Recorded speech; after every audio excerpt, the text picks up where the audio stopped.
Ya Allah, Ya Allah. Inshallah, we're going to get started now. Bismillah, ala barakatillah. A'udhu billahi minash shaitanir rajeem. Bismillahir rahmanir rahim. Alhamdulillahi rabbil alameen. Wassalatu wassalamu ala Sayyidina Muhammad, ashrafil khalq wa sayyidil mursaleen, wa ala alihi wa sahbihi ajma'een. اللهم لا سهل إلا ما جعلته سهلا وأنت تجعل الحزن إذا شئت سهلا سهلا رب اشرح لي صدري ويسر لي أمري واحلل عقدة من لساني يفقه قولي اللهم أخرجنا من ظلمات الوهم إلى نور الفهم وأكرمنا بمعرفة العلم وزين أخلاقنا بالحلم يا أرحم الراحمين. اللهم فرج عن إخواننا المستضعفين في غزة وفي فلسطين. اللهم فرج عنهم كربهم.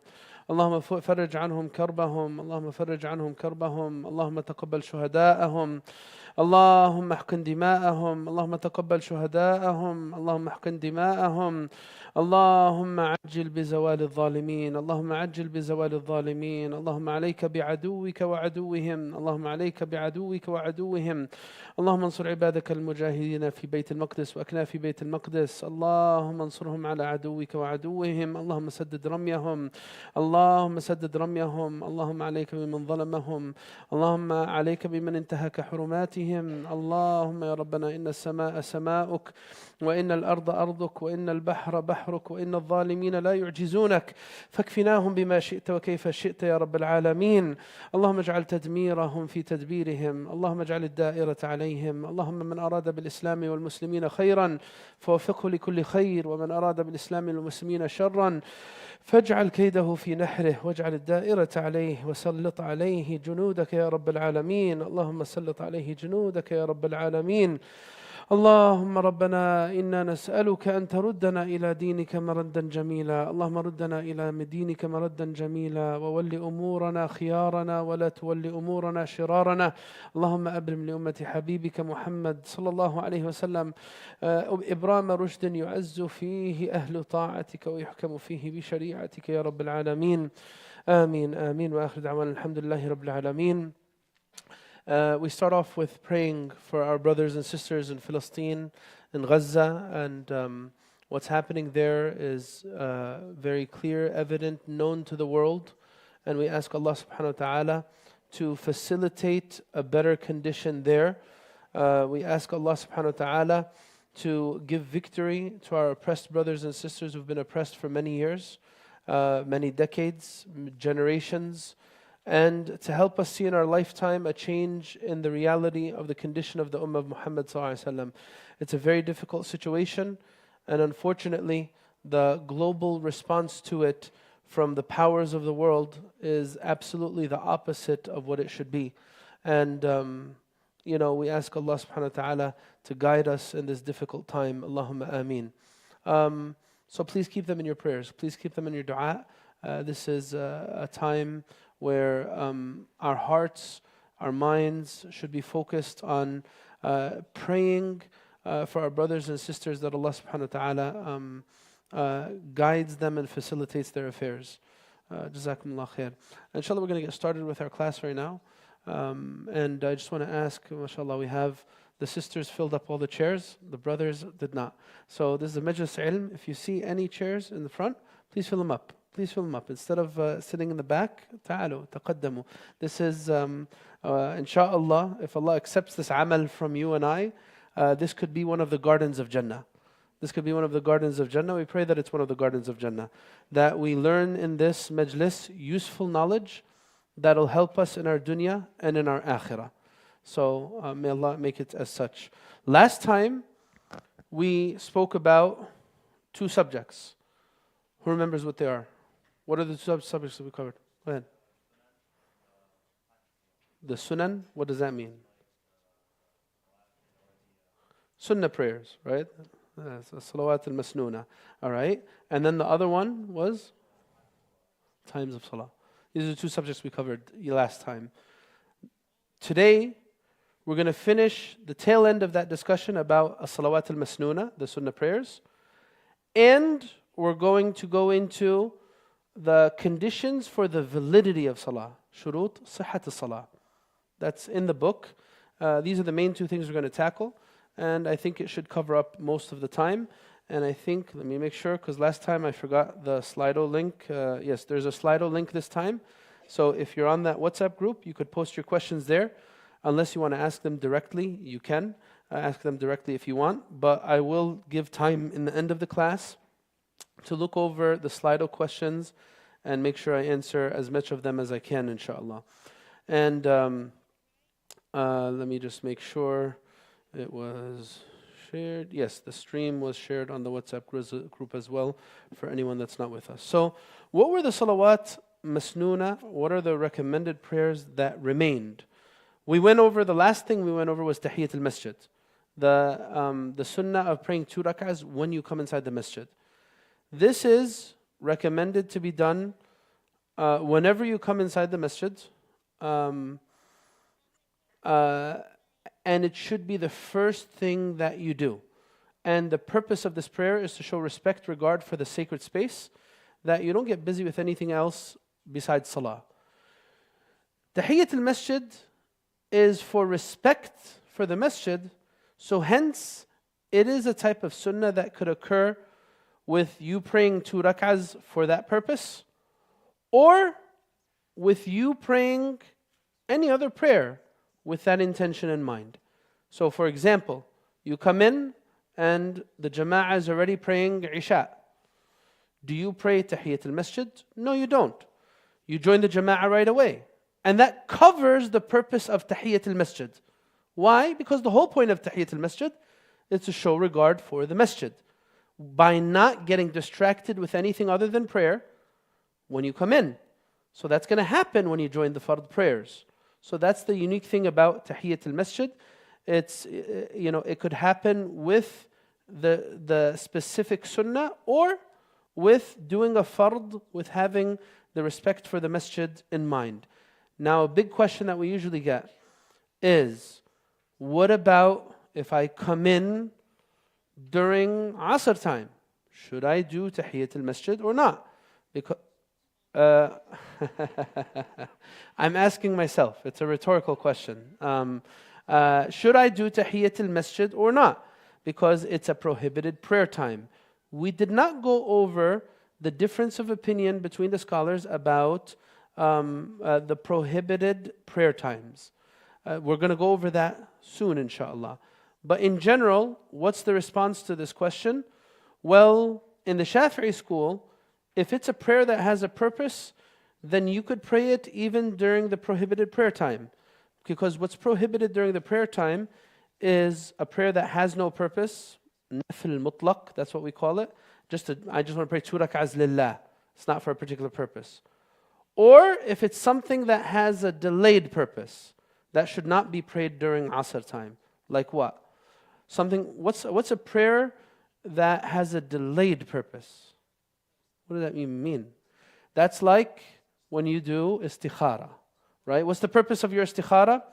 Should I take this job or not? Should I study this subject or not? Should I go to this place or not? Right? This is something in the future. Don't do it during the prohibited prayer time.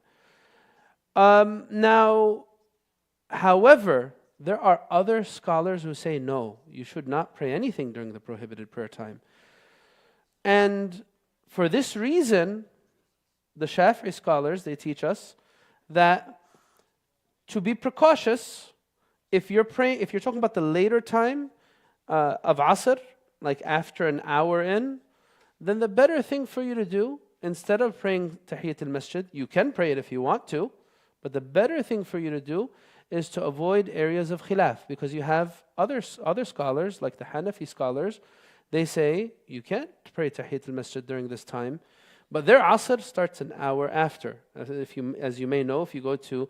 So anyway, if it's the later time of Asr, they say it's haram. It's prohibited for you to pray during this time. You're going to get a sin if you pray during that time. A prayer like Tahiyyat al-Masjid. Now, so that's why they say khurujan min al-khilaf, to avoid area of scholarly difference. Instead of praying 2 rak'ahs, then just say words of dhikr. We call them al-baqiyat al-salihat. Subhanallah, alhamdulillah, wa la ilaha illallah, Allahu Akbar. When you enter the masjid, don't pray Tahiyyat al-Masjid, because there are other scholars who say this is haram. We say it's okay and it's recommended. So haram outweighs recommended. So let's just avoid the area of difference. But this is in the later time of Asr, because that's when they say it's prohibited. If it's in the early time of Asr, it's fine. Now, any questions relating to the prohibited prayer time, leave it until we talk about it. Because there's no time, this is something you should know, there's no time that's prohibited to perform a fard. Some people get confused. All right, if I have to do qada, I missed dhuhr, now it's asr, am I supposed to wait till maghrib to pray it because it's prohibited? No, of course not. It's a fard prayer. You pray a fard prayer whenever you're supposed to pray it. So anyway, this is Tahiyyat al-Masjid, that was a hukum relating to it. But again, we're going to talk about the al-awqat al-manhi anha, the prohibited prayer times at a later time. Next sunnah is qiyamul layl, salat al-layl. We have two words that we often use for qiyamul layl. What are these two words? What are these two words? Tahajjud and qiyamul layl, right? Tahajjud and qiyamul layl. Is there a difference between the two? Linguistically, yes. Technically, yani in fiqh, no. What does that mean? Linguistically, what does tahajjud mean? They say, they actually say tahajjud is min. This is interesting. There's in Arabic language, there's these names, there's these words, they're called asma al-addad. These are names that could be used to point to opposites, right? You could use it in this way, and you could be using it in its opposite. So with tahajjud, they say it's daf' al-nawm bitakalluf, right? So they say al-hujud, al-nawm. So it's daf' al-nawm bitakalluf, is to push away sleep by exerting yourself to do that. So you're pushing yourself to stay awake. So what does that mean now? It could be understood that you are staying awake and you're performing salah by staying awake. Or it could be that you were sleeping and now you're trying to shake off the sleep and push it away. So now you stood up for. So tahajjud has the possibility of being understood both ways. That you either never slept in the night and now you're going to do the night prayers, or that you slept and now you're trying to shake off the sleepiness that you feel, so you want to pray tahajjud. Qiyamul layl is more direct in its meaning. That refers to you rising. So you were sleeping, now you rose and you're going to pray, right? This is all in language. When it comes to night prayers, do you have to sleep so that you can do them? The answer is, of course not. You could pray qiyamul layl right after you pray. You could pray tahajjud right after you pray isha. So technically, there is no qiyam if I'm going to do it right after isha, because ma qumt ana sahi already. I didn't wake up. I'm already awake, right? So it's technically tahajjud might be more an appropriate reference for that linguistically. But in terms of the ma'na, it doesn't matter. The Prophet ﷺ used to sleep in the night. He didn't used to pray all night. There was only one time in the year where he would pray all night. And that is when? Not Laylatul Qadr, a little more than that. Last 10. The last 10. The last 10, the Prophet ﷺ, as the hadith says, دَخَلَ الْعَشْرِ, that when the 10 would enter, the Prophet ﷺ would do certain things. And that is, he would tie his thawb, and he would wake up his family, and وَأَحْيَا اللَّيْلَ كُلَّهُ, and he would revive the full night in qiyam. That's the only time he would do that. So that was his sunnah to begin with. But technically speaking, would it count towards my night prayers if I pray 2 rak'ahs after Isha with the intention of tahajjud? Yes, inshallah it will. The time for tahajjud starts from Isha until Fajr. From Isha until Fajr. So this is this question that we often get. Salat al-layl, ay tahajjud, wa huwa as-salatu ba'da al-nawm wa salat al-isha. It could refer to both. Either salah ba'da al-nawm, salah after sleep, or after salat al-isha. And of course the best time for tahajjud's when? When there's a third of the night remaining. How can I calculate, what's a third of the night? All right, so you might have never thought of, all right, when am I supposed to calculate this? Night starts when? When does the night start? 2:30. وقت ثابت كده يعني. When does the night start? Maghrib, not Isha. Maghrib. Maghrib, say Maghrib is at 6 o'clock, right? Just want to make the calculation easy. When's Fajr? 6 o'clock. How many hours? 12. 24? No, 12. 12 hours. 6 p.m. to 6 a.m. 12 hours. Where's the thuluth? 4 hours, right? 4 hours, 4, 8, 12, right? Now, if I want to consider when is a third of the night remaining, how am I going to, okay, so 6 to 10, and then 10 to 2. 2 a.m. until 6 a.m. is all thuluth al-layl al-akhir. This is the last third of the night. Now, of course, during summer, it's not going to be like that. Summer, say, Maghrib comes in 8:30, and Fajr is at 3:30, مثلا, or 4 o'clock. Let's say 4 o'clock, 8:30 to 4 o'clock, or let's make it nice and even, 8 p.m. to 4 a.m. How many hours is that? 8 hours. 8 p.m. to 4 a.m. That's 8 hours. So if I'm going to divide this into 3, it's not going to be a clean division, right? So a third of the night would be approximately a little over 2.5 hours, right? So 2.5, 5, 7.5. So a little more than 2.5. All right, so 5 hours, let's say 6 hours in, right? To count for the, so from 8 p.m., I'm going to count 6 hours. When's that going to be? 2 a.m. Oh, we got 2 a.m. again. Oh my goodness. So it's close. But it's going to be shorter. So you see, that's the calculation there. Sometimes it could be as low as 1:30, especially because Fajr sometimes gets to 3:45. So وهكذا. That's the best time to pray Qiyamul Layl. How many rak'ahs should you do? You can pray as many rak'ahs as there's no maximum that you can't do more of. Now, what's the best thing to do in Qiyamul Layl? Short rak'ahs and more in number, or long rak'ahs? What did the Prophet ﷺ do? He had long rak'ahs, right? And the Prophet ﷺ said in the hadith, أفضل الصلاة طول القنوت. The best prayer is what? طول القنوت, long, standing for long periods of time. And that's how his qiyam was, sallallahu alayhi wa sallam. He'd pray for a very long time. He'd pray for a very long time standing up. So the sunnah is, the better thing to do in Qiyamul Layl is to make it extended, very long. Different than, but say someone can't do that. Say someone can't, this is the best thing to do. Maybe someone can't do that. Either because they have physical limitations, their body can't take it, they're sick, or because they don't know as much Quran and they could only read shorter surahs and they want to try to practice reading those short surahs from their memory. In all of these cases, it's fine. If someone wants to do more rak'ahs because that's what helps them focus better, because standing up for 20, 30 minutes, it doesn't help them focus and it's difficult for them to focus, ما في مانع. There is so much flexibility when it comes to qiyam, because this is nawafil.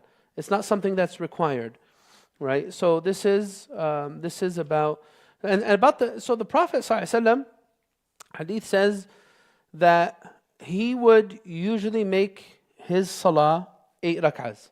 Again, but 8 rak'ahs like the rak'at of the Prophet ﷺ, this lasts for a long time. So this is what we know about Qiyamul Layl. Now, the other sunnah that's mentioned here is Salat al-Taraweeh. And Salat al-Taraweeh is the Qiyam of Ramadan. The Qiyam of Ramadan. How many rak'ahs is, so here first off, Salat al-Taraweeh actually, was it prayed jama'ah during the time of the Prophet ﷺ? Yes or no? Yes or no? Yes and no? No and yes. Okay.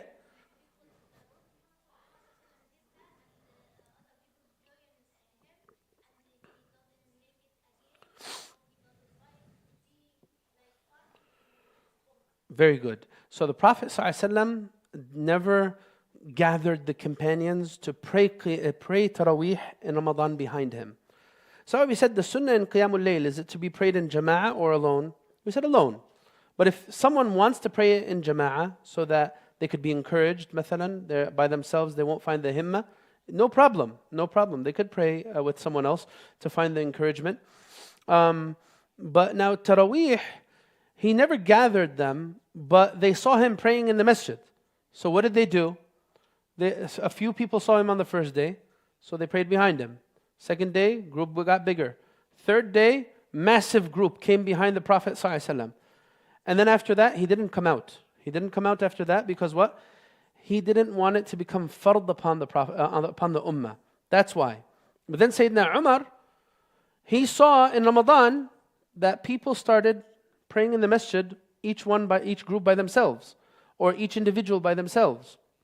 So he said, if I gathered all of these people under one imam, wouldn't this be better? لو جمعتهم على إمام واحد. So he liked this idea. And he made this a sunnah, and we followed him after that. So this is a sunnah of one of the rightly guided khulafa, Sayyidina Umar ibn al-Khattab. So it's recommended to do taraweeh in a sunnah because of the practice of the companions. What's the minimum raka'at of taraweeh? 2. Should I recite out loud? Yes. Why? It's a night prayer. And the sunnah in night prayers is to recite out loud, just like you do in qiyam. Just like you should do when you pray Isha at home. You should recite out loud. It's not required, but it's a sunnah. It's good. So even if you're praying taraweeh all alone at home, it's better for you to recite out loud. And this applies to males and it applies to females. What's the minimum rak'at that you could do for taraweeh? 2. What's the maximum? This is an area of debate between the scholars. There's a difference of opinion about this. There are some scholars who say that the number of rak'at in taraweeh are 20. And this is actually held by many of the madhahib. Among them, the Shafi'i school and the Hanafi school and the Hanbali school. The Maliki school sets the bar even higher. They put 36 rak'ahs. Some scholars, they say, it's 8 rak'ahs. And ultimately, is there any problem if you follow this one or that? No problem, because this is a sunnah. Again, we're talking about. And many of the masajid, they do 8 today because of the difficulty upon people. 20 rak'ahs, well, it depends on how you look at it. So 20 rak'ahs has a lot of movement, but each rak'ah is very short. 8 rak'ahs has less movement, but the rak'ahs are longer, right? If you want them to be, I guess. You could choose to make them very short and recite in the first rak'ah Ar-Rahman, and the second rak'ah Allama al-Quran, and the third rak'ah Khalaq al-Insan, and be done very quickly. You could choose to do that, but again, the Prophet ﷺ set a standard for us in Ramadan. What's the standard? The Prophet ﷺ in Ramadan would review the entirety of wahi with Jibreel alayhi salam every Ramadan. The whole thing that was revealed to him. What was revealed to him until that point. And in the last year of his life, ﷺ, he reviewed it twice. He reviewed the whole Quran twice with Jibreel alayhi salam. So this sets for us the goal and the objective. Ramadan's the month of the Quran. To try to recite as much as we can from the Quran in this blessed month. So again, it should not lead to fighting and feuding. Unfortunately, a lot of people, they start fighting about these the rak'at and taraweeh. Oh, it's 8. Anyone who does more than 8 is an innovation. And then when you break to them the news, hey, by the way, in the haram they do 8, they might back off of the word innovation. In the haram they do 20 rak'ahs in the haram al-Makki. And then other people say, if you do 8 and you don't do 20, then you're doing something that's an innovation as well. We don't need to fight about this type of stuff. It's recommended stuff. Whether you want to pray 2 rak'ahs, 8 rak'ahs, or 20 rak'ahs, it's all fine. Where did they get these rak'ahs from? There's different narrations. There's actually narrations that show the Prophet ﷺ prayed more than 8 rak'ahs in taraweeh. There's a narration that says 13, another one that says 15, and another one that says 17. These are all different narrations. It shows us that these are different practices of the Prophet ﷺ. So where did they get 20 from? They took the most in which that which they found a narration about. Where does the name come from? Taraweeh. It comes from the breaks. Because what did the companions used to do? They used to pray 4 rak'ahs and then they would take a break and do tawaf around the Kaaba, and they would continue with 4 more and then do tawaf around the Kaaba and then do 4 more. Right? So this is about the name Taraweeh and where it comes from. When I said tawaf, it reminded me of something. I forgot to tell you guys something. All right, so when we come to the masjid here, we pray what? Tahiyyat al-masjid, right? When you go to al-Masjid al-Haram in Mecca, you have an option, two options, right? You can either do Tahiyyat al-Masjid, which is secondary, but the better thing to do is tawaf. Why? لأنه تحية البيت الطواف. How do you do tahiyya in the bayt, when you go to the Kaaba? By doing tawaf around the Kaaba. So when you first enter, you do tawaf, if you can, 7 rounds, and that's your respect and regard for the bayt, right? 7 rounds of tawaf. Now, of course, that's not easy. That's not easy. So if you go to Umrah and you finish your Umrah and then you're going to the masjid multiple times, it's a nice workout. If you're going multiple times in the day, every time you're doing tahiyyat al-bayt, al-tawaf, it's a lot. So if you can't do that, then you could pray 2 rak'ahs. It's no problem, inshallah. That's pretty much everything relating to salawat al-masnuna. Before I go to the next subject, does anyone have any question about it? Did someone say yes? تفضل حج.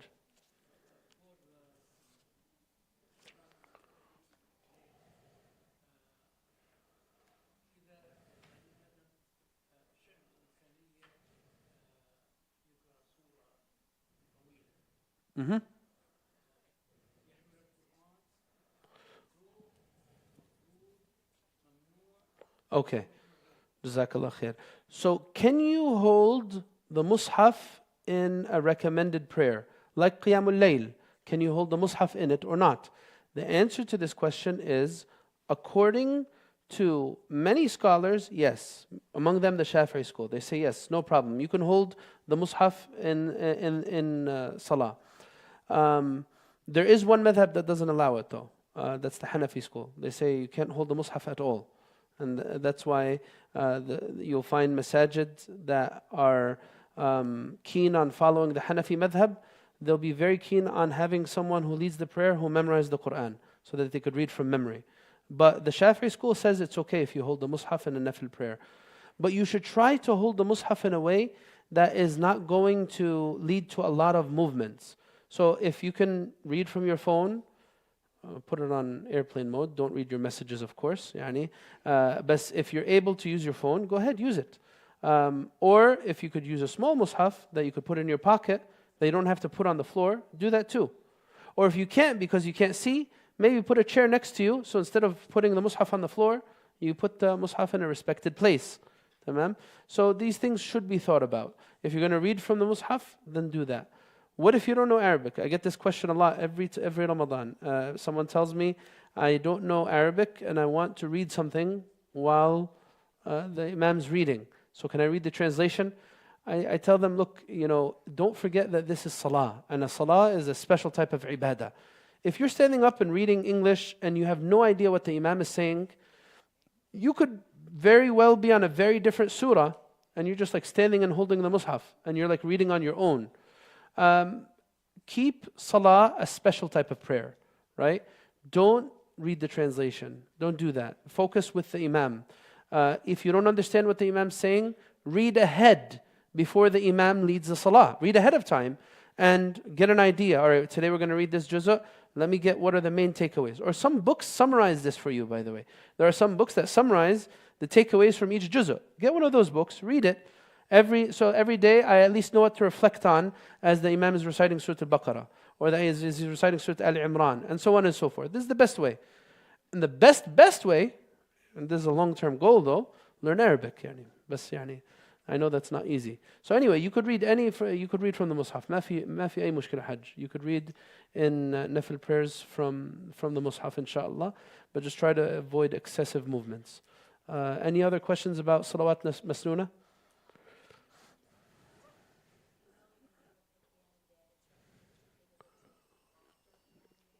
Yes, there's a hadith that says make the last of your prayers in your day witr. So if you know you're going to wake up, then leave the witr all the way to the end. Yeah.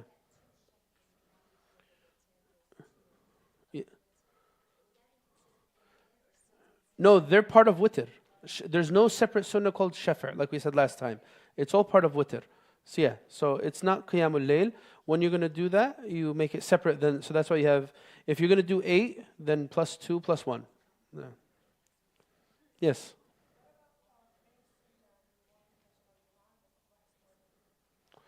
So that's Tahiyyat al-Masjid. So here's a good question. Should you do Tahiyyat al-Masjid as the khutbah is going off? According to the Shafi'i school, yes. But you should make them 2 light rak'ahs. And the evidence that the Shafi'i school uses is that during the time of the Prophet ﷺ, he was giving a khutbah, someone came into the masjid and he sat down.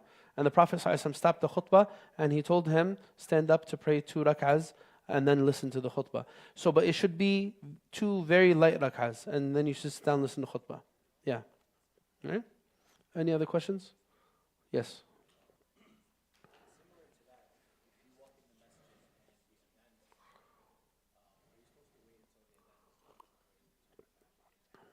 You can if you want to get the reward of saying what the mu'adhin is saying. So these are, look, sunnah is an ocean, very, very big ocean. You will never, ever reach to the point where you have applied all of the sunnahs across the board. There's always going to be more, right? So if you want that reward, then wait. Say what the mu'adhin is saying and then pray your sunnah. Yeah. If you're going to miss out on that reward, go ahead, pray your sunnah right away. You could do either, but if you want to try to get both, then wait. Okay? All right, let's read on. All right. Performing prayers prerequisites. شرائط الصلاة قبل الدخول فيها. All right, so when it comes to the conditions relating to salah,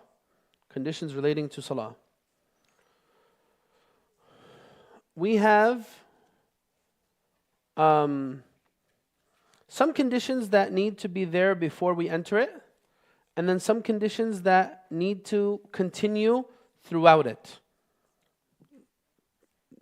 The conditions that need to be in place before entering it, and then he lists those out. He says those are 5.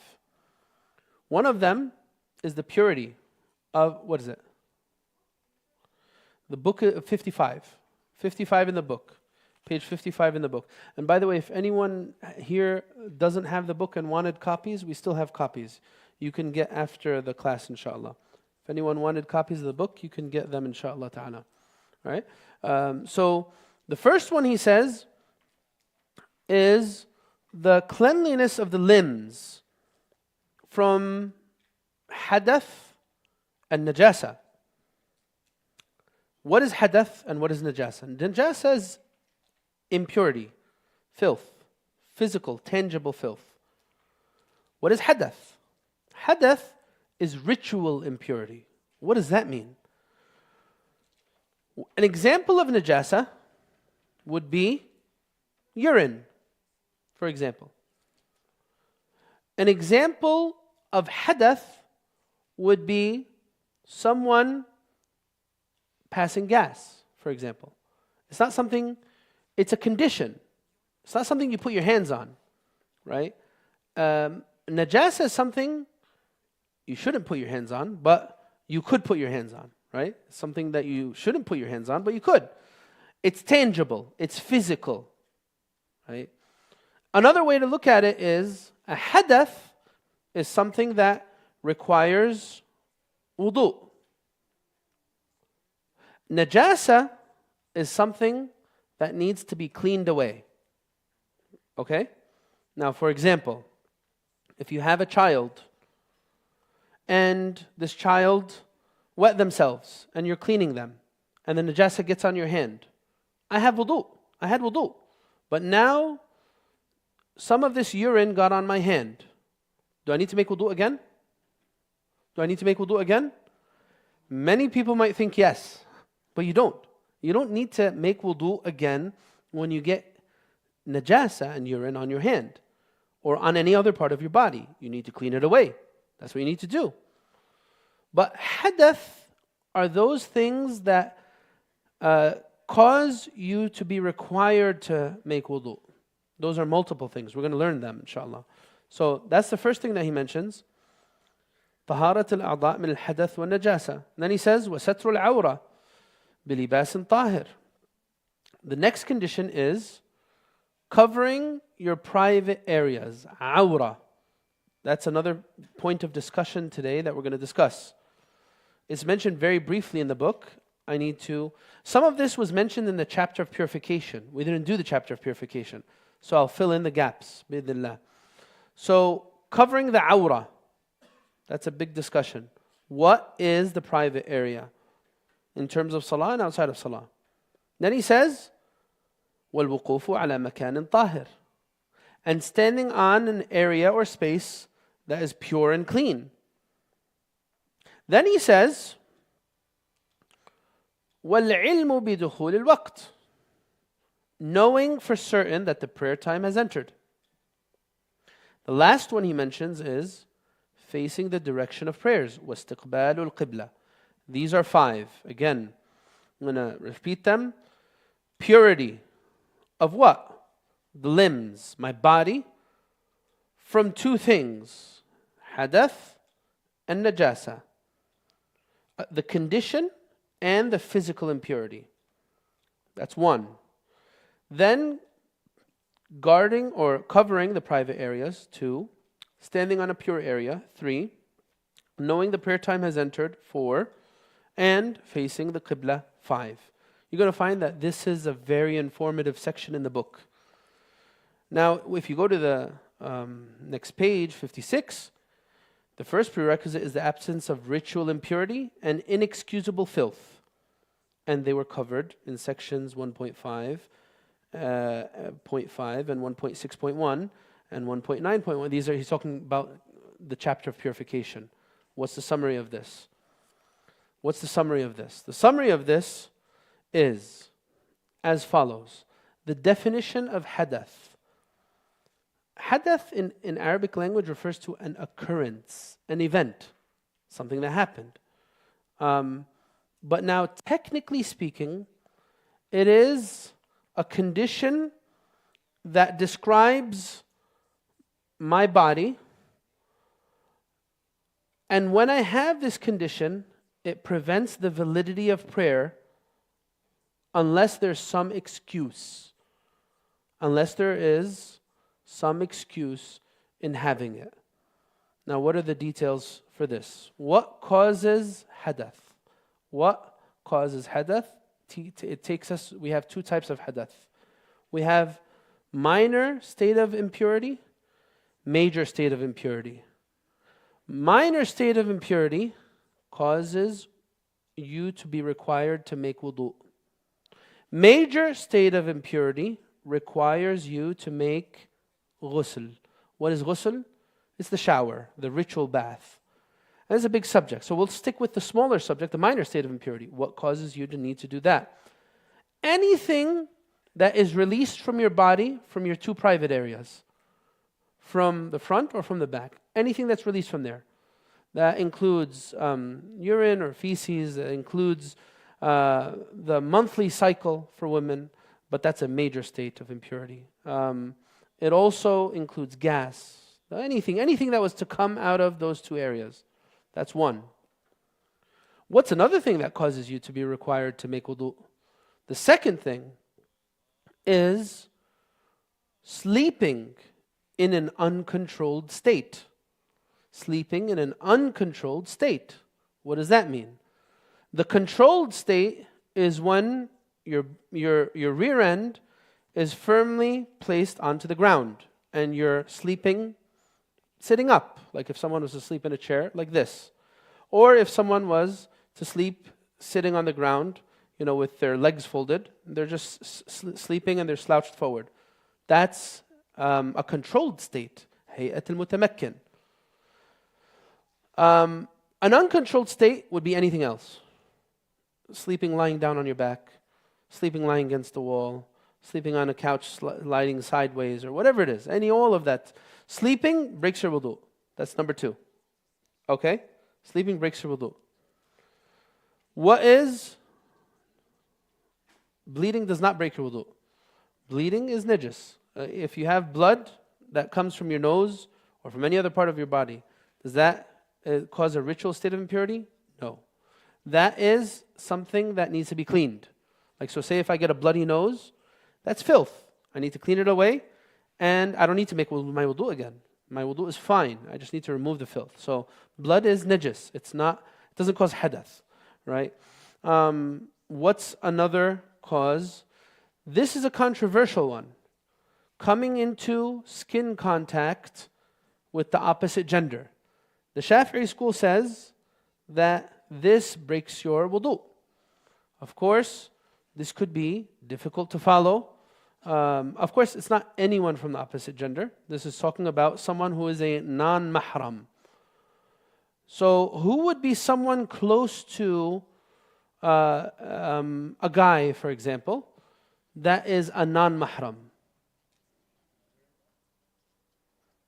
A non-mother, your mother-in-law?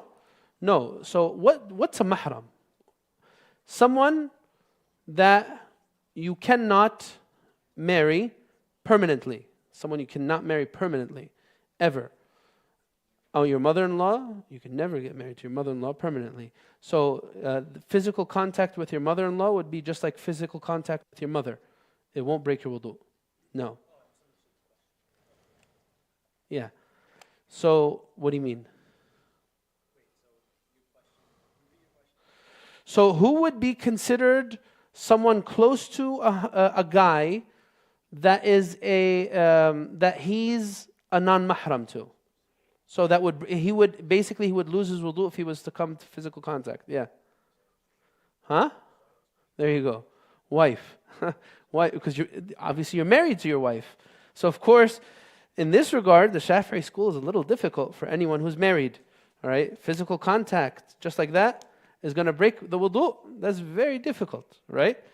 So what do we do?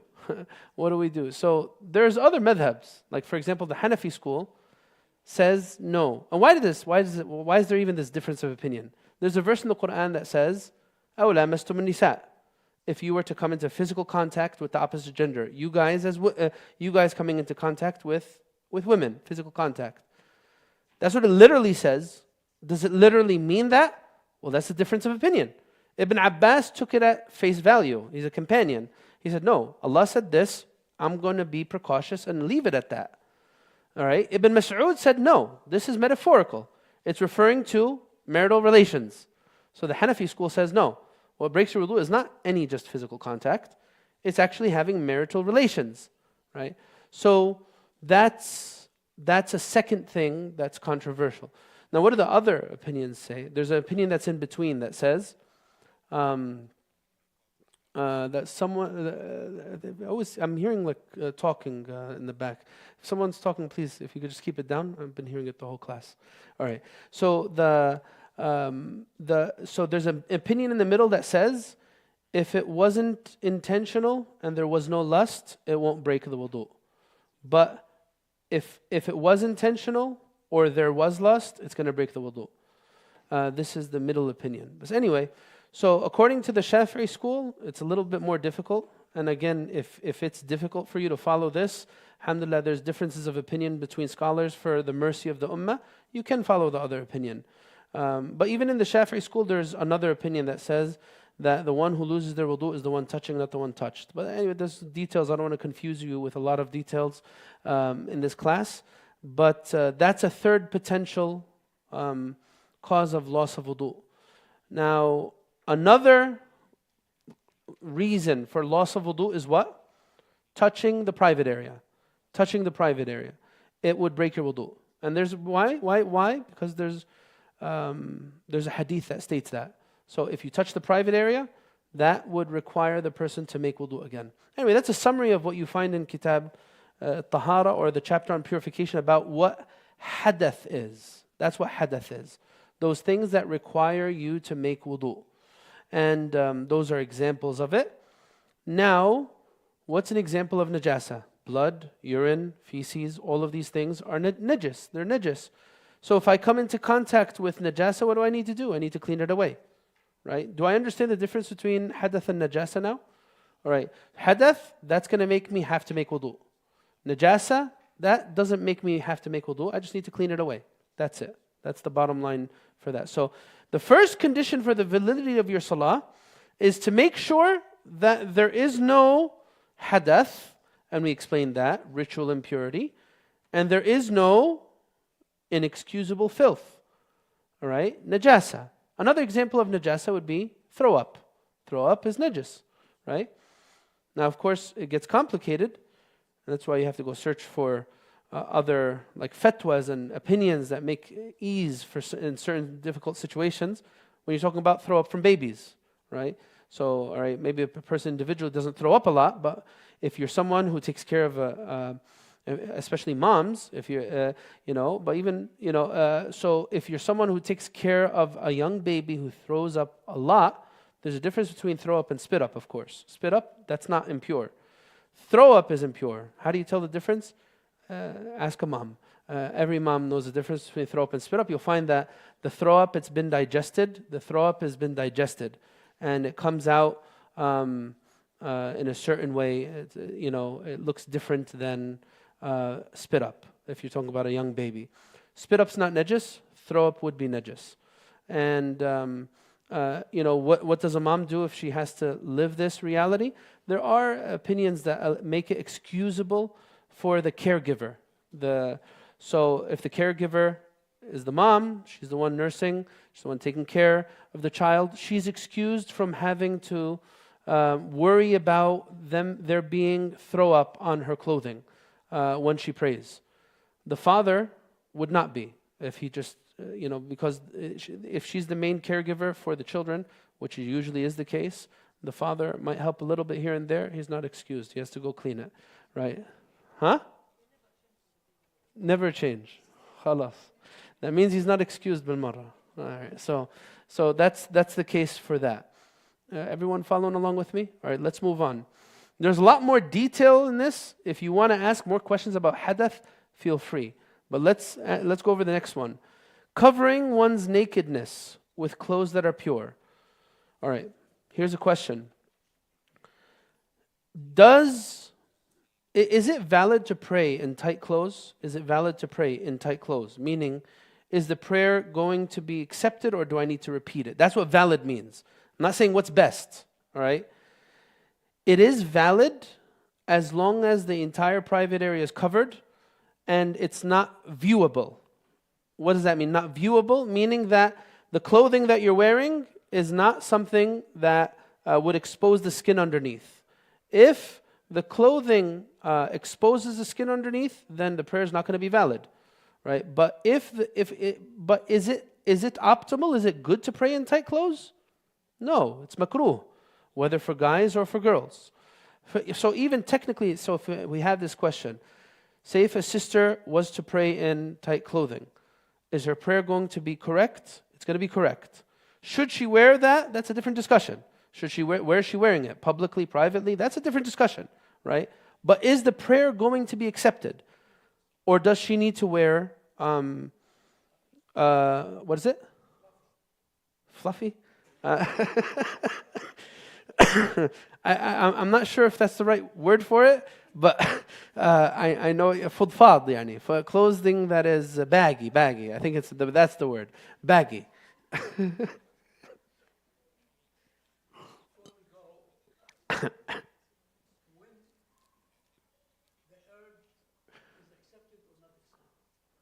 What?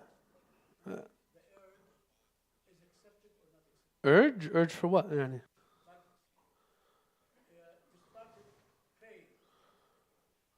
Oh, you're talking about the urge to go to the bathroom? Okay. I'm going to answer this. Can you wait for a little bit? Wait for a little bit. I'll answer it, inshallah. All right. So now, let's focus on this. So tight clothing, your prayer will still be accepted, but it's makruh to do it in that. And we're talking about salah now. We're not talking about what you should wear in public. That's a different discussion. Okay? So what's considered in terms of the validity of the prayers? That it covers your private area, meaning it can't be viewed, the skin underneath can't be seen. Now, so say for example, some brothers, if you wear thobes, underneath the thobes, a lot of people have what we call a sirwal. Sirwal, those white pants that are what do you call it? What's the word for it? Translucent or something? You could see the skin underneath. You can't pray in that. You can't pray in that because you could see the skin underneath, right? So that would be something that would be not allowable. Transparent or, yeah. Anyway, then what's next? What if your private area gets exposed in salah? What if your private area gets exposed in salah? This happens a lot with people who wear tight clothes. So, especially with brothers. Say if I'm wearing tight clothes and it exposes my lower back in this area. Is my salah immediately invalid? The answer, no. It's going to become invalid if I know that that area is being exposed and I'm not doing anything about it. I need to cover it immediately, as soon as I'm aware, or else my prayer will become invalid. Now the big question here is, what is the awrah? What is the private area? What is the awrah? In terms of salah, the awrah is as follows. The awrah is as follows. For the man, it is from the navel, the belly button, until the knee. Does it include the knee or not? There is a difference of opinion within the Shafi'i school about that. So some say until the knee without it. Some say until the knee with it, including it. Yani. So there's two opinions. Of course, being precautious is always good, especially when it comes to our ibadat. So, if you're going to wear shorts and pray, try not to make them too short. Make them at least reach your knee and cover your knee, right? Now, if it's from the belly button, so what happens to the upper body and the shoulders? Exposing this area in salah is not going to invalidate the salah. Salah is going to be good. It's going to be correct. But it's makruh. It's makruh to pray, for example, in a sleeveless shirt where your shoulders are exposed. That's makruh. It's disliked. It's better to avoid that. It's prohibited, right? So that's about guys. So this is the awrah in salah, not outside of salah.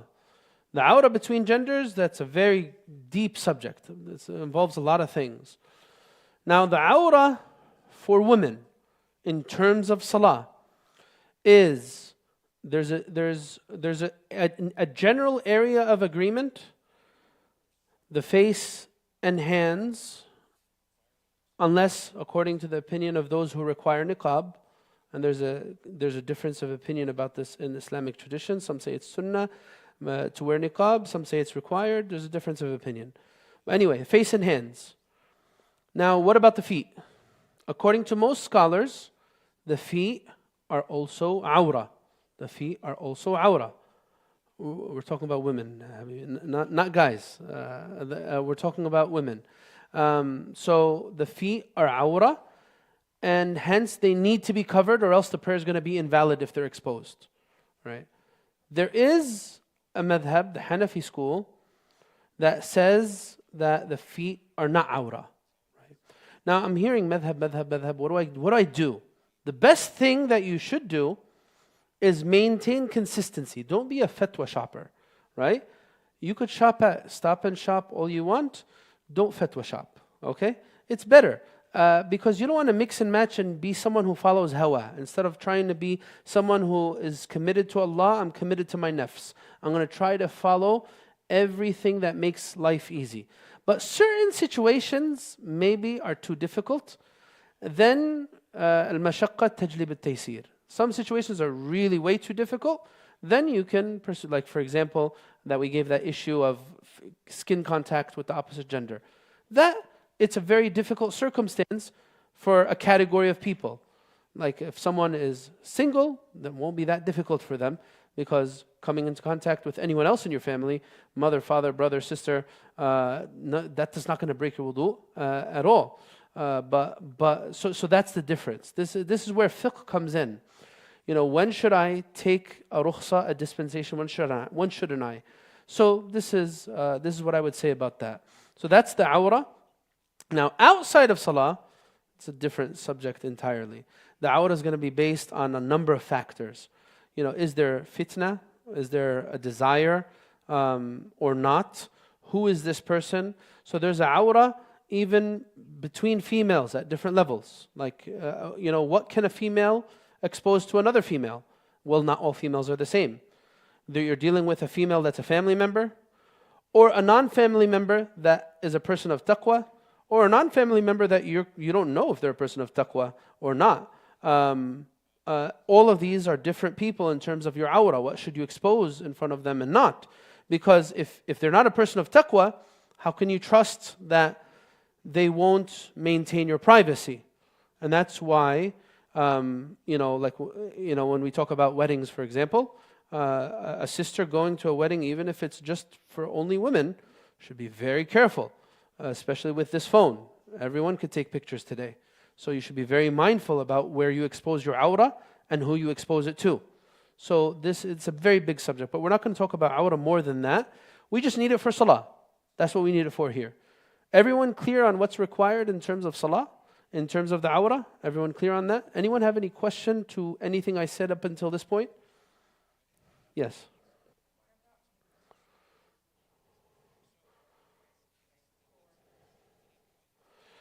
That's a different subject, right?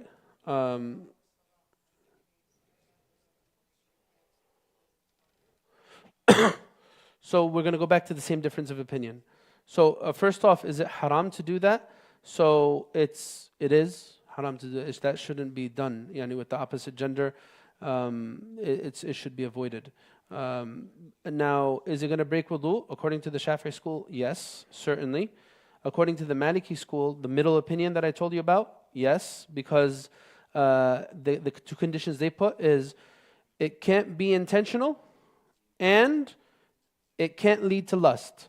So if it's intentional, I don't care if it leads to lust or not. You did it on purpose, so it's going to break your wudu. Okay, if it was unintentional, did it lead to lust? If the answer is yes, then it broke your wudu. If the answer is no, it didn't break your wudu. So that's the Maliki breakdown, four possibilities, logical possibilities.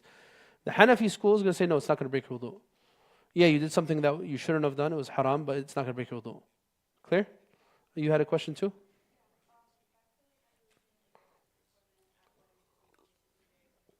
Yes.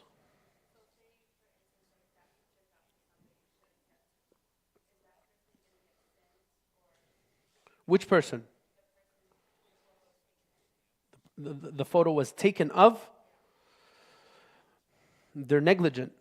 Because again, they say that the requirement upon a woman in terms of maintaining her awrah, it's إذا كان في حضرة الأجانب أو الأجنبيات, if it's in the presence of foreign women, then we have two categories. You're either certain that they're people of taqwa or you don't know. If you don't know, then it's wajib upon you to cover your awrah. You shouldn't expose your awrah. So you were sinful in that regard. If you knew, but many people don't know this. They don't know this, that they need to be, now you might know this. So if I'm in a presence of a group, a large population, I don't know if everyone here is a person of taqwa or not, then I can't expose my awrah. I can't do that, right? So that's how to answer that question. You had a question too.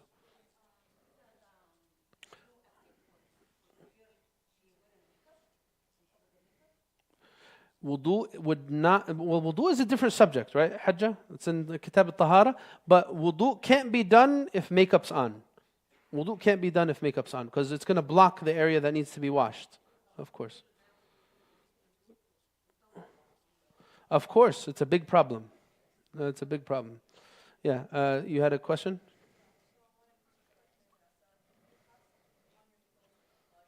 Yes.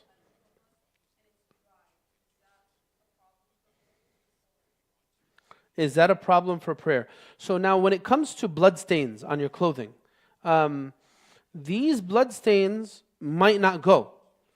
Does the clothing stay najis? The answer, no. So because when we're talking about najasa, we're talking about sometimes you're talking about the physical substance that could be removed, the color, the smell, or the physical presence of that stuff. That's gone. Now it's just a stain. That's not najis. So if you have clothing that you want to keep that has blood on it, but it's long been cleaned and it's all gone, it's just a stain, that's fine. It's not najis.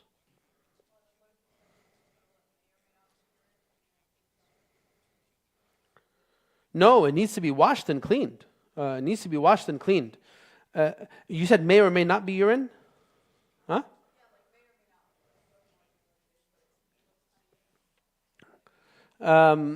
If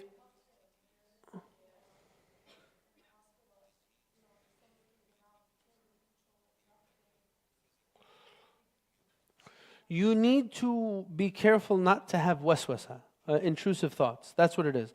So sometimes there's like a real plausible, like that there's difference between yucky and najis, just to be clear.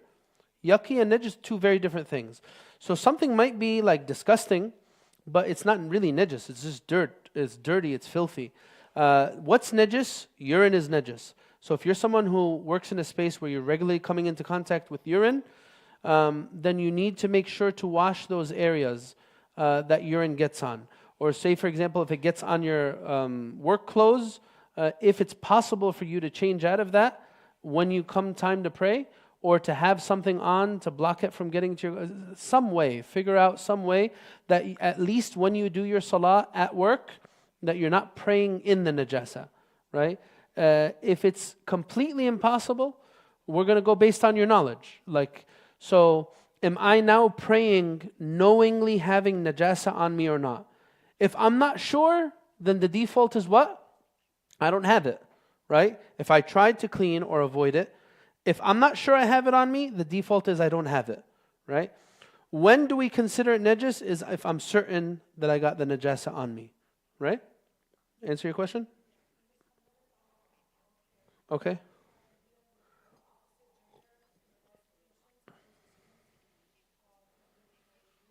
The physical contact? Yeah, in that case, you can follow the Hanafi. You choose one of two things. More than likely, in terms of your prayers, like you're going to find yourself in a position where you need to pray at a certain point, and you need to identify when it's going to be, right? So, say for example, you have Dhuhr and Asr at work. What a lot of people end up choosing to do is they'll pray Dhuhr in the end of its time, Asr in the beginning of its time, so that they'll get it in one break.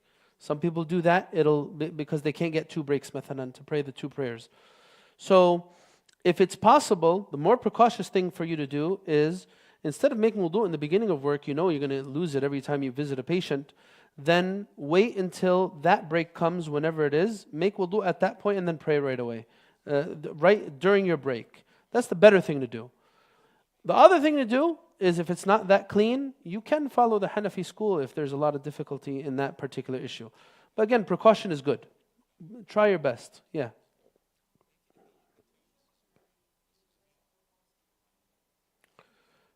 Shaykh Tanani is a scholar of his own. He definitely has different viewpoints. Why are you asking? Yeah. Well, he definitely believes that too. Don't do fatwa shopping. Yeah. Yeah. Wallahu alam. Yeah. What if the pant is too long and covering the ankle? You're doing something makruh. You're doing something that's disliked. But your prayer is going to be valid. It's not going to affect the validity of your prayer. Clear? All right. Okay, go ahead.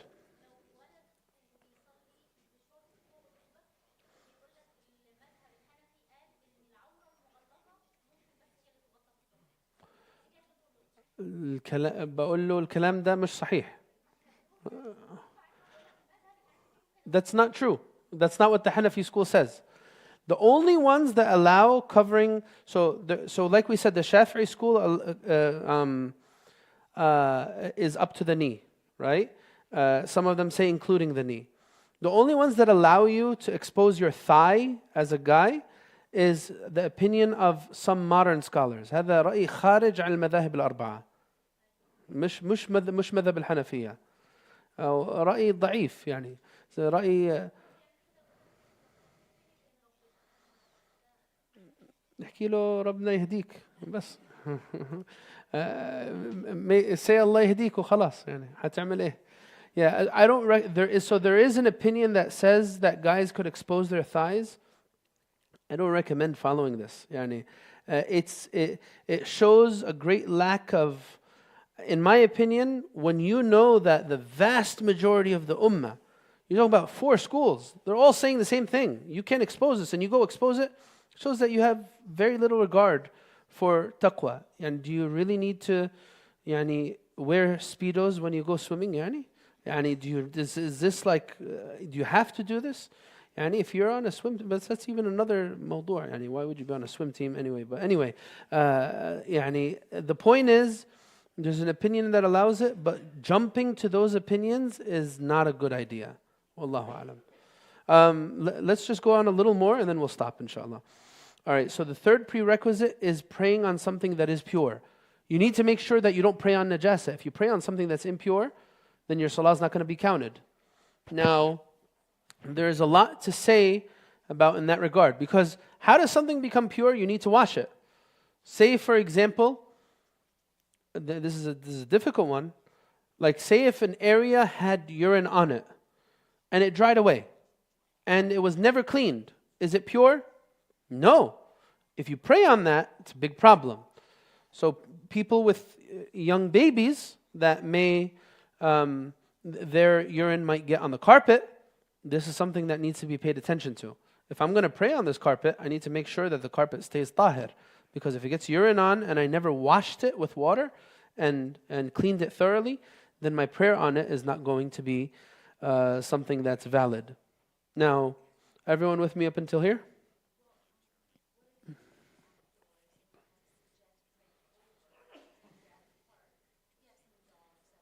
Yeah. So you're at a park and there's dog poop at any given location. You have a prayer rug, you just put your prayer rug and pray. That's fine. If you put your prayer rug on something and the urine, even if it was underneath it, if it's not going to get through, meaning it's not going to seep through it, you're fine.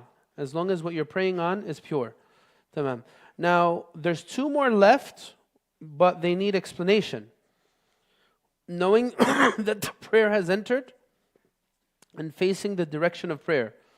These are 2 important ones. The qibla and al-ilm bidukhul waqt. These 2. I'm going to leave them until next time because I know that there's a bunch of questions that I still didn't answer. So one of them, Hajj, you had a question. Yes, you did.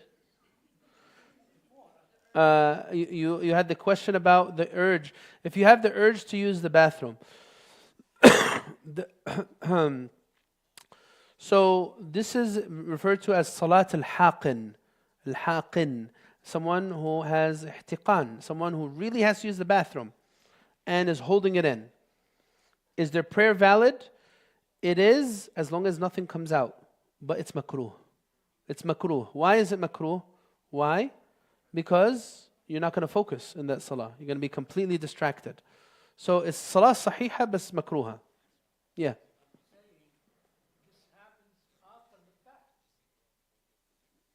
What do you mean?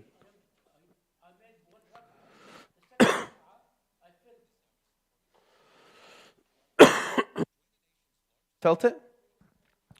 So what I'm trying to say is, if the urge becomes so strong in salah, you have to make a choice. Am I going to continue the salah with little focus? Then this is going to be makruh. Or am I going to stop the salah and go make wudu and come back? Fahmt?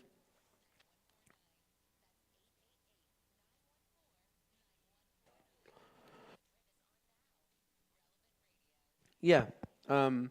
If you have a strong urge, then what are you going to do? You have to. Yeah.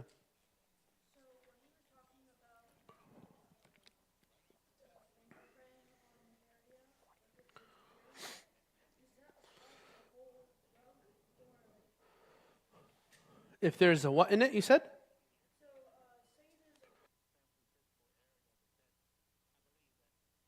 No, your area. Your area, not the whole rug. The only area you focus on is your area. So if it's on another part of the rug where there's impurity, you don't worry about it. Got that? All right. There's some questions that are here. Let's see. Next question is, can women enter the mosque during the menstrual cycle or postnatal bleeding? There's a difference of opinion about that. Most scholars of the past say no. Some modern scholars today say yes, because the Prophet ﷺ, in one of the scenarios, he said to one of the women companions, he said, حَيْضَتُكِ لَيْسَتْ فِي يَدِكَ. Your cycle is not in your hand. في يدك, not بيدك, في يدك. It's not in your hand, meaning that as long as I'm not worried that najasa is going to transfer, then why would it be prohibited for me to enter the space? So that's why some scholars say that there's no issue with a woman entering during her cycle, even though, again, precaution, a lot of the scholars of the past say that that's not allowed. But again, you have the choice of following either opinion, whichever one you want to follow. Allahu alam. Can you do a class or lecture or maybe a topic for the Friday Forum, what to expect during Umrah, how to exactly perform it, where to go? I've done it in the past. If there is a Umrah group that's going, I wouldn't mind doing something like that again. Is it permissible for women to show their feet during prayer? We answered this. We said majority, no. Hanafi school, yes. Should you say that Fatiha to yourself if you're joining a Jama'ah prayer? We're going to cover this, inshallah. Do you recite Quran loud when I pray by myself? The answer? What's the answer to that? Yes, right? Yes. If you walk into Jumu'ah and the khutbah has started, can you still, or this was already answered. Is it true women get more thawab for praying Jumu'ah at home? It's a big subject. You need to unpack, there's more to that discussion, and that really can't be answered in a quick yes or no. What schools of thought are Jordanians and Palestinians? Well, you'll find a lot of Hanafi and a lot of Shafi'i. You'll find a lot of both in these areas. So you'll find both. Wallahu alam. If you don't mind me asking, what is it? If you don't mind me asking, how do females perform ghusl after their... That'll be covered in the chapter of purification. It's a good question, but it's a big question. There's a whole section on it in the chapter of purification. I have dry scalp and have to avoid washing my hair so much. However, for ghusl, it's required for me to wash my head.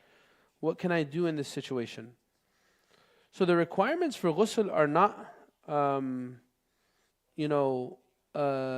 there are certain causes that require ghusl. They're not just your everyday thing. They're not like an everyday occurrence where you need to do it multiple times a day. So I'm not sure why you would find it so burdensome if it's something that you'd have to deal with every few days. Aren't you going to take a shower anyway every few days? Yeah. Yeah.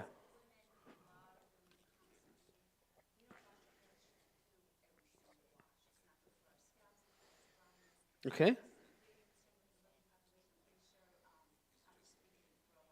Okay.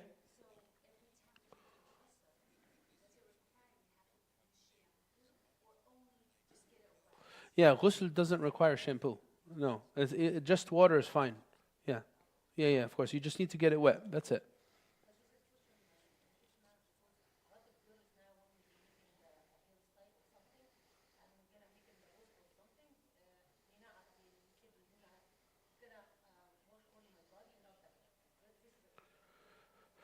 If it's just for convenience, because I want to take care of the hairstyle, then of course, Deenullah أحق من الhairstyle يعني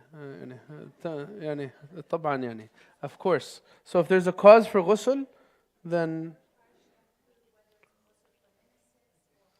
no, it never requires shampoo. Shampoo is your choice. Yeah. They didn't have shampoo back then. Yeah. So yeah. It doesn't require any detergent. Just water is fine. Yeah, absolutely. All right. Is there a minimum number of ayat one must recite per rak'ah? The minimum you need to recite is Fatiha. Anything beyond that is recommended. You don't need to recite anything more than Fatiha. All right. Did the Prophet ﷺ show his thigh? If so, why is the thigh awra? There is this hadith that's used by this modern scholars that say that the Prophet ﷺ exposed his awra in front of Abu Bakr and Umar, and when Uthman came in, he covered it up, and he said that this is someone who the angels have hayat from. Now, there's a bunch of responses to this.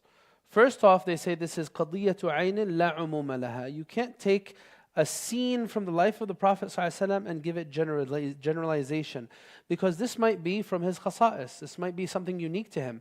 Or this might be something that was conveyed, the story was conveyed in a way that wasn't wholesome or complete. So there are certain things that are unique to the Prophet that other people can't do. So we focus on ahkam, statements, actions, general principles, not on certain circumstances like that. Other thing about that is they say that there's actually a pushback. Did he actually have his thigh exposed to them? Don't forget, by the way, the Prophet ﷺ had a family tie with all of these individuals, right? So Abu Bakr and Umar, what was their family tie to the Prophet ﷺ? Huh? Yeah, he married their daughters. All right, Uthman and Ali, what was his family tie? What was their family tie? They married his daughters. So you're talking about family. And at the same time, there's pushback against was his thigh actually exposed or not. And even if it was, you can't universalize this when you have something else clearly pointing to the contrary. They didn't get the knee from out of a hat. They didn't just decide to put. All right, where should we put the awra of the man too? All right, let's pick the knee. Khalas, let's pick it. There's evidences for it, right? Wallahu alam. This is some of the questions. Anyone have any direct question they'd like to ask before I close? Any direct question? Yeah, go ahead.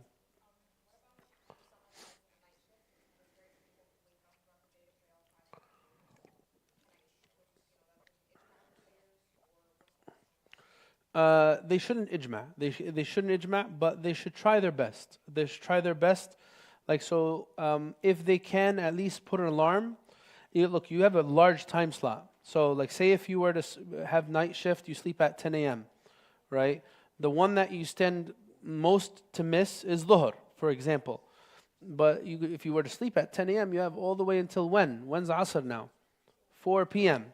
So if you can find someone to wake you up between 10 a.m. to 4 p.m., at least that'll save you from that one. But I think most of the time you're going to find, maybe it's an issue when the prayers are a lot closer together, like in the dead of winter, Dhuhr, Asr and Maghrib are very close together, and if you sleep very late, you should try your best to plan for that. And if it happens out of your hand that you end up missing it, then just do qada of it and that's it. Wallahu alam. All right. Jazakumullah khair, guys. Any other questions that were here, you could send them in the WhatsApp group and I'll try my best to answer to them. Jazakumullah khair. Assalamu alaikum wa rahmatullah.